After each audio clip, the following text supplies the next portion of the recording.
नमस्कार मित्रांनो, 21 ऑक्टोबर आपला रिंग डोसचा टायमिंग चालू आहे.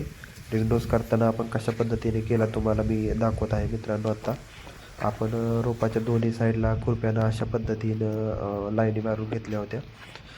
थोडेसे मुळीच्या अंतरापासून थोडं अंतर घेतलं होतं आपण लांब आणि अशा लाईन मारून घेतल्या होत्या आणि त्याच्यानंतर मित्रांनो लगेचच आपण त्याच्या पाठीमागे दुसरा मुलगा होता जो त्याच्यामध्ये खत टाकून घेत होता.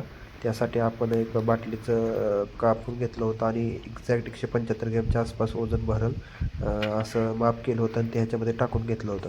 अशा पद्धतीने लगेच पाठीमागं ते डोस टाकून ते माती आड करून घेत होतो आपण मित्रांनो. एक महिना कंटिन्युअस रोपं पावसात असल्यामुळे मित्रांनो कोणताही डोस फवारणी घेता आली नव्हती. 3 दिवसा अगोदरच आपण फवारणी घेतली त्याचा व्हिडिओ आहे आणि त्याच्यानंतर हा बेसर डोस घेतलेला आहे. या बेसर डोसमध्ये आपण काय वापरले आहे ते डिस्क्रिप्शनमध्ये दिलेले आहे. व्हिडिओला लाईक करा, सबस्क्राईब करा. धन्यवाद.